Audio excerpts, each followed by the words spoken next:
स्मिता मांगेगी शिवांश से माफ़ी और बताएगी कि तुम ही हो मेरे बेटे, मुझे माफ़ कर दो क्योंकि मैंने तुम्हें बचपन में छोड़ दिया था। जी हाँ, यहाँ पर अब कुमकुम भाग्य के अपकमिंग एपिसोड में आप सभी को दिखाया जाने वाला है कि यहाँ पर अब शिवांश की सच्चाई सबके सामने आ जाएगी कि यहाँ पर स्मिता का ही बेटा है शिवांश, और यहाँ पर अब स्मिता सबके सामने ये एक्सेप्ट कर लेगी कि मैंने किसी कारणवश यहाँ पर छोड़ दिया था शिवांश को, शिवांश मेरा ही बेटा है और ये रौनक का भाई है। भाई ये सब सच्चाई सुनकर पूरे परिवार वाले बिल्कुल दंग रह जाएंगे कि आखिर स्मिता जी ऐसा कर कैसे सकती हैं।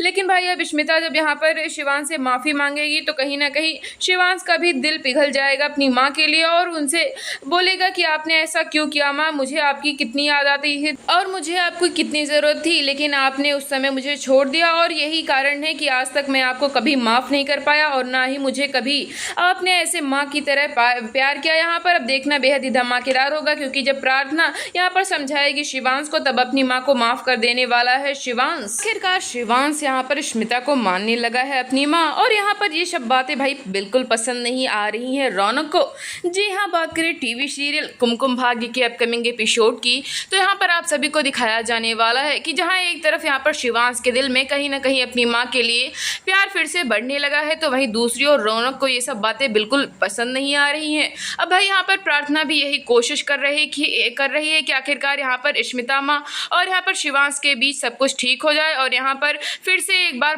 बेटे का रिश्ता बन जाए। लेकिन यहाँ पर अब प्रार्थना की ये सब कोशिश बिल्कुल नाकाम ही होने वाली है क्योंकि यहाँ पर भाई रौनक फिर से चाल चलने वाला है और यहाँ पर प्लानिंग करने वाला है यहाँ पर शिवांश के खिलाफ, और यहाँ पर प्रार्थना उसको नाकामयाब करने की कोशिश भी करेगी। लेकिन आखिरकार पहले तो उसे पता ही नहीं होगा कि ये सब कर कौन रहा है और यहाँ पर शिवांश और माँ को दूर कौन कर रहा है। अब भाई यहाँ पर शिवांश भी ये पता करने की कोशिश करेगा कि आखिरकार उस दिन किचन में आग कैसे लगी थी, और जब इस बात की तह तक पहुँचने की कोशिश करेगा शिवांश तब तक यहाँ पर सबूत नष्ट कर चुका होगा यहाँ पर रौनक, और यहाँ पर रौनक मिल जाने वाला है उस विलेन से और यहाँ पर शिवांश को यहाँ पर मारने की कोशिश भी करने वाला है क्योंकि यहाँ पर अब देखना बेहद धमाकेदार होने वाला है जब प्रार्थना और यहाँ पर रौनक की कुछ सीन्स दिखाई जाएंगी यहाँ पर शिवांश को। लेकिन यहाँ पर शिवांश तो प्रार्थना को बिल्कुल पसंद नहीं करता, लेकिन कहीं ना कहीं उसके दिल में प्रार्थना के लिए कुछ था। लेकिन यहाँ पर जब से उसने रौनक और यहाँ पर प्रार्थना को एक साथ देख लिया उसके दिल में वो भी फीलिंग्स खत्म हो गई और यहाँ पर